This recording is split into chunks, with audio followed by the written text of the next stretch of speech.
नमस्कार, मैं जितेंद्र चतुर्वेदी। मतांतर में आप लोगों का स्वागत है। इन्फोसिस साख और आघात, ये शीर्षक है उस खबर का जो 5 जनवरी की है और ये खबर असाधारण है। 4 पेज की स्टोरी है, लेकिन इस स्टोरी में इन्फोसिस की बखिया उधेड़ दी है 5 जनवरी।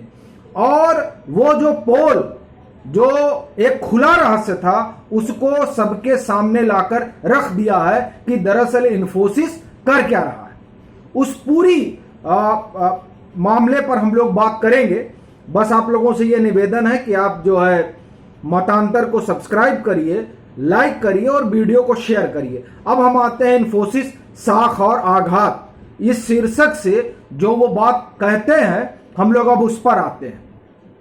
देखिए, आपको ध्यान होगा कि अभी कुछ दिन पहले आईटी इनकम टैक्स रिटर्न को लेकर जो पोर्टल बना है, उस पोर्टल में गड़बड़ी आ रही थी और उस गड़बड़ी को लेकर निर्मला सीतारमण, जो भारत की वित्त मंत्री हैं, उन्होंने इन्फोसिस को तलब किया था और कहा था कि आप ये बताइए कि ये समस्या कब तक दूर होगी, क्योंकि जब से ये पोर्टल बना है तब से दिक्कतें आ रही हैं। बाकायदे जब ये पोर्टल बनने के बाद उन्होंने ट्वीट किया था, तब उस ट्वीट के बाद ही लोगों ने कंप्लेन करना शुरू किया था और उस कंप्लेन को उन्होंने बाकायदे नंदन नीलकणी को टैग किया।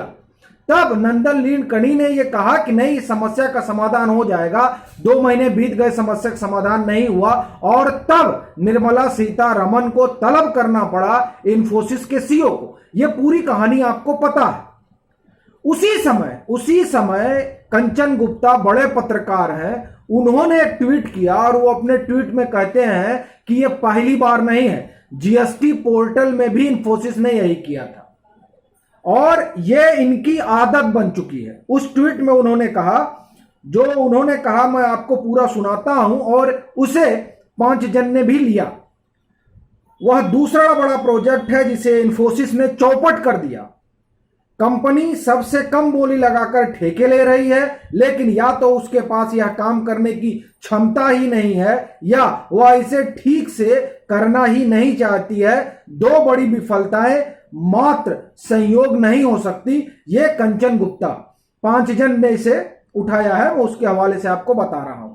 श्री अय्यर, सरकार ने आयकर सॉफ्टवेयर में आ रही समस्याओं को दूर करने के लिए इन्फोसिस को 15 सितंबर तक समय दिया है, लेकिन क्या कंपनी इसे समय सीमा में ठीक करने के लिए अपना सर्वश्रेष्ठ साधन लगाएगी? विजय पटेल,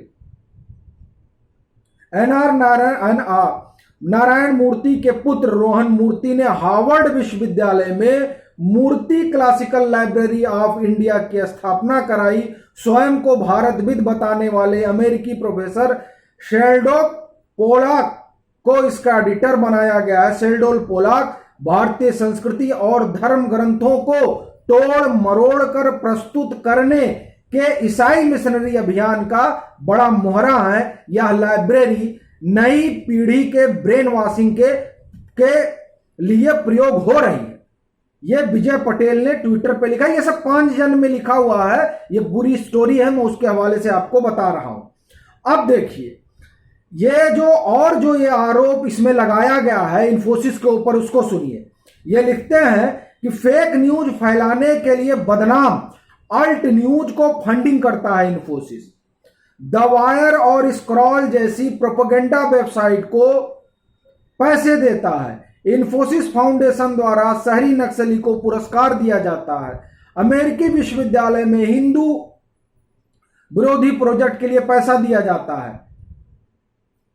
ये सारी चीजें जो है, अब फिर इन्होंने लिखा कि इनकी जो एचआर विभाग है उसमें मार्क्सवादियों की बहुलता है। ये सब आरोप जो है इन्होंने लगाए हैं और इन आरोपों के बीच मैं जो इसमें लिखा है मैं वो पूरा करता हूं। आयकर रिटर्न पोर्टल इन्फोसिस ने बनाया, अब ठीक से शुरू नहीं हो पाई, अब तक ठीक से शुरू नहीं हो पाई फाइलिंग। जीएसटी की वेबसाइट इन्फोसिस ने बनाई, खामियों से व्यापारी में रोष। कंपनी मामलों के मंत्रालय की वेबसाइट इन्फोसिस ने बनाई, उद्यमियों को हुई कठिनाई।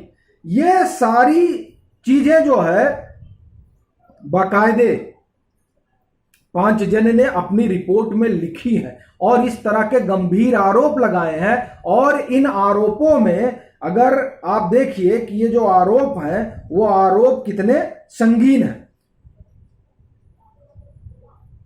और इसे तमाम चूंकि पांचजन ने लिखा है, पांचजन का लिखने का मतलब हो गया ये आरएसएस का मुखपत्र है, और आरएसएस का मुखपत्र अगर इन्फोसिस पर इस तरह हमलावर है और उसको ये कहता है कि ये देश विरोधी एजेंडे में लगा है, तो ये बहुत बड़ी बात है। मैं आपको वो लाइन सुनाता हूं जो इन्होंने लिखा है। ये इन्फोसिस की देश विरोधी फंडिंग, इन्फोसिस पर नक्सलियों, वामपंथियों और टुकड़े टुकड़े गैंग की सहायता करने के आरोप लगते रहे हैं। देश में चल रही कई विघटनकारी गतिविधियों को इन्फोसिस का प्रत्यक्ष और अप्रत्यक्ष सहयोग मिलने की बात सामने आ चुकी है। उसके बाद में वो तमाम जो मीडिया घराने हैं उनका हमने आपको बताया, वेब पोर्टल जिनको ये लोग फंड करते हैं। ये मतलब आप समझिए कि ये जो स्टोरी है, ये स्टोरी अभी आप समझिए कि मेन स्ट्रीम मीडिया में कम से कम किसी ने भी इस तरह से इन्फोसिस को आड़े हाथ नहीं लिया था।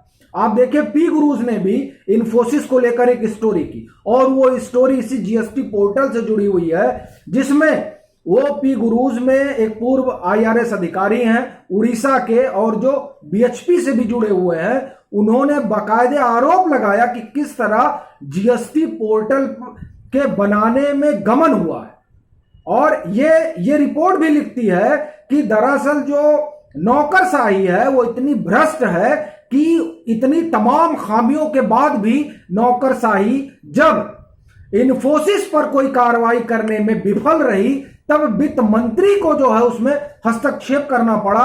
क्योंकि व्यापारी परेशान, उद्यमी परेशान, आम आदमी परेशान। इन्होंने 3 पोर्टल बनाए और उस तीनों पोर्टल में वो तीनों पोर्टल सीधे सीधे पब्लिक से जुड़े हुए हैं। उद्यमी हो गए भारी संख्या में, जीएसटी वाला भारी संख्या में व्यापारी जुड़े हुए हैं, और आईटी वाला पोर्टल आप समझ रहे हैं आम आदमी उससे जुड़ा हुआ है। जो ये परेशानी हुई, आप समझिए कि उस परेशानी पर नौकरशाही, भ्रष्ट नौकरशाही की आंखें बंद रहीं, तब जाकर वित्त मंत्रालय को हस्तक्षेप करना पड़ा। ये पांचजन ने अपनी स्टोरी में इस बात को जो है पूरे जोर शोर से उठाया है। बाकी वो डिटेल स्टोरी है, आप जो है पांचजन पर जाकर उसे देख सकते हैं। ये अभी मैं आपको डेट भी बता दे रहा हूं, ये इनका जो ताजा अंक है उसकी स्टोरी है, लेकिन ये गजब की स्टोरी है। इसने आप समझिए कि 31 अगस्त 2021 इन्फोसिस की पूरी पोल खोल दी है कि इन्फोसिस कर क्या रहा है, और उसने सवाल उठाया है कि अगर कोई विदेशी क्लाइंट होता तो क्या इन्फोसिस इसी तरह की उसकी सेवा देता जैसे वो भारत सरकार को दे रहा है। 3 पोर्टल बनाए और तीनों फुस, ये किस तरह की सेवा है? इन्हीं सवालों के साथ हम लोग अब चलते हैं, फिर मिलेंगे एक नए मसले के साथ। तब तक के लिए राम राम।